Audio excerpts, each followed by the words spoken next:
तुम्हाला एक बोलू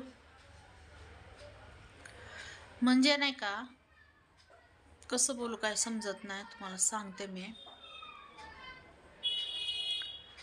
आपल्याला मुलगी होती ना,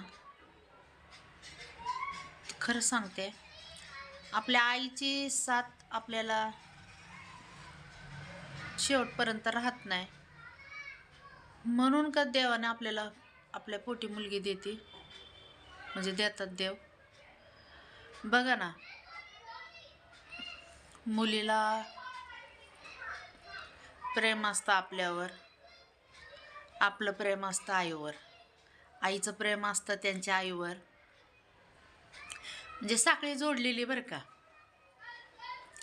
माझी मम्मी होती, माझ्या आजीचे सारखं सांगायचे, माझ्या आईचं असं, माझ्या आईचं तसं. तर नाही का असं वाटायचं, काय आजीचं सांगते, काय हे एवढं ध्यान द्यायचं नाही, एवढं नाही का ऐकत नव्हतं. एवढं म्हणजे आईला किंमत देत नव्हते, मी नव्हते देत. जे रेल आहेत तेच सांगते तुम्हाला मी. तुम्हाला काय बोलायचं ते बोला मला. पण आता नसल्यावर किती त्रास होतं ते आत्ता कळतं. माणसाला कसं असतं माहिती आहे का,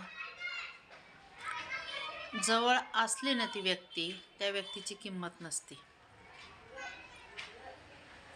ही खरी गोष्ट आहे. पण एवढं सांगते तुम्हाला, जी आई करती, बाहेरच्या बाईला तुम्ही 1 लाख 1 करोड लाख रुपये देऊन पण आणलं तरी आईची आणि त्या बाईची सर कधी येणार नाही.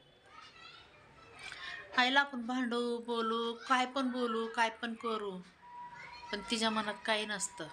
निस्वार्थी ती प्रेम करत असते आपल्यावर. निस्वार्थी आई तसंच करत असते. तिचा उपकार कधीच फेडू नाही शकत आपण. माझं म्हणणं एवढंच आहे की आता ज्यांच्याकडं त्यांचे आईवडील आहे, त्यांच्या आईवडिलांना तुम्ही जपा, म्हणजे तुमच्या आईवडिलांना तुम्ही जपा. कसं असतं, हाय तोवरच सगळं जपायचं असतं. एकदा हातातनं निघून गेलं ना, काय नसतं. प्रेम लय महत्त्वाचं असतं.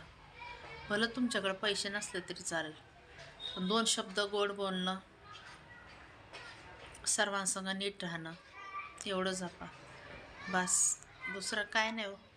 कोण कोणाला काय देऊन काही चालवत नसतं.